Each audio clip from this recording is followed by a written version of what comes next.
اس سے جو ماحولیاتی آلودگی ہے وہ بڑھے گی یا کم ہوگی؟ دیکھیں، جب یہ پروجیکٹ میں نے شروع کیا تھا تو پلاننگ کمیشن میں میرے پاس ورلڈ بینک کی ٹیکنیکل ٹیم آئی تھی، ان کا سربراہ بھی ساتھ تھا، اور انہوں نے آ کے مجھے یہ پوچھا، بلکہ کچھ کہا کہ اس طرح سے کہ آپ جب یہ کام کریں گے تو جو پولوشن ہوگی اس سے صرف پاکستان متاثر نہیں ہوگا بلکہ گرد و نواح کے باقی ممالک بھی متاثر ہوں گے، اس لیے ہماری یہ کنسرن ہے اور ہم ورلڈ بینک سے آئے۔ تو میں نے ان کو بتایا، میں نے کہا یہ آپ بات صحیح کہہ رہے ہیں کہ اگر کام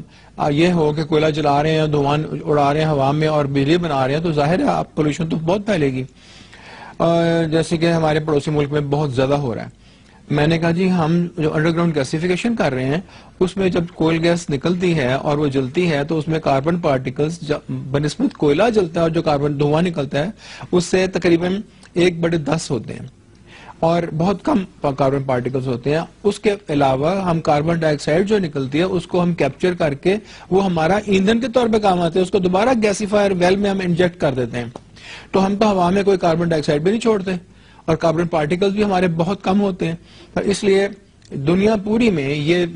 جو انڈر گراؤنڈ گیسیفیکیشن سے بجلی بنانا ہے یہ اس وقت وائلڈ فائر کی طرح پھیل رہی ہے۔ اس وقت 50,000 میگا واٹ دنیا میں بجلی بن رہی ہے 5 کانٹیننٹس پہ اسی طریقے سے، کیونکہ یہ پولوشن نہیں کرتا۔ ہم کتنی بجلی بنانے کی کیپیسٹی رکھتے ہیں ان گیس؟ ہمارے پاس جو کوئلہ ہے جی اس میں جو میں اپنی پروجیکٹ کی بات نہیں کر رہا کیونکہ وہ پائلٹ پروجیکٹ ہے، ہم اس کو آزمائشی طور پہ بھی کر رہے ہیں تاکہ یہ پروو کر سکیں کہ یہ ہو سکتا ہے کام، تاکہ پھر ہمیں گورنمنٹ اور پرائیویٹ لوگ انویسٹمنٹ کریں اور پھر ہم بڑے پروجیکٹ بنائیں گے انشاءاللہ۔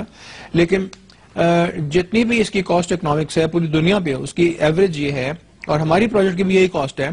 کہ جو بجلی بنے گی وہ تقریباً 3 سے 4 سینٹ پر یونٹ ہوگی اس کی قیمت، ٹھیک ہے، جو بہت کم ہے۔ ٹھیک ہے، جو کیپٹل انویسٹمنٹ ہے وہ تقریباً $1 پر کلو واٹ ہوگی، ٹھیک ہے، جبکہ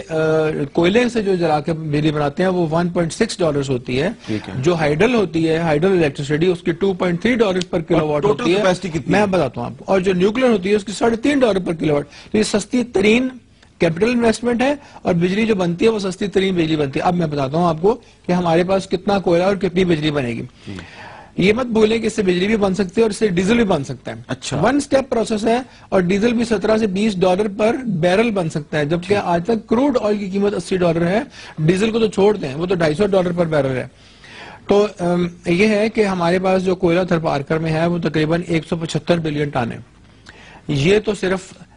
ٹیسٹ ڈرلنگ سے پتہ لگا ہے، لیکن جب انہوں نے بلاکس میں اسے تقسیم کیا تھرپارکر کے کول کو اور ہر بلاک میں پھر قریب ڈرلنگ کی تو بہت زیادہ کوئلہ نکلا، ٹیسٹ ایسٹیمیشن سے زیادہ نکلا۔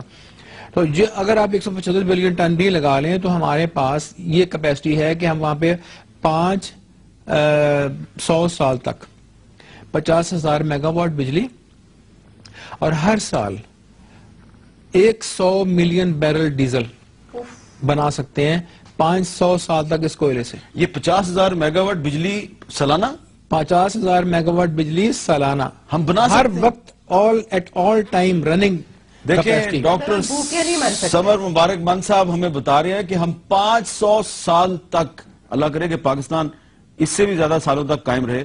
500 سال تک ہم 50,000 میگا واٹ بجلی سالانہ بنا سکتے ہیں۔ اللہ تعالیٰ نے یہ وسائل پاکستان کو دیے ہیں، صرف گڈ گورننس کی ضرورت ہے۔ کوئی ڈیزل امپورٹ نہیں کرنا پڑے گا، آپ کا $9 بلین کا جو بل ہے امپورٹ کا تیل کا وہ زیرو ہو جائے گا، آپ ایکسپورٹ کر سکیں گے ڈیزل۔ اور ڈاکٹر صاحب کہہ رہے ہیں ڈیزل بھی ہم بنا سکتے ہیں اور ڈیزل ہم ایکسپورٹ کر سکیں گے، یعنی کہ دیکھیں کتنی اللہ تعالیٰ نے پاکستان کو وسائل کی دولت دی ہے۔ آپ کہہ رہے تھے کہ ہمارے سائنٹسٹ کم ہیں، میں ابھی 3 دن پہلے لاہور گیا ہوں، کیمیکل ٹیکنالوجی ڈپارٹمنٹ میں پنجاب یونیورسٹی کی، انہوں نے کول گیس سے ڈیزل بنا کر مجھے ڈیمونسٹریٹ کر بوٹلز بھر کے رکھا ہوتا اور دکھایا۔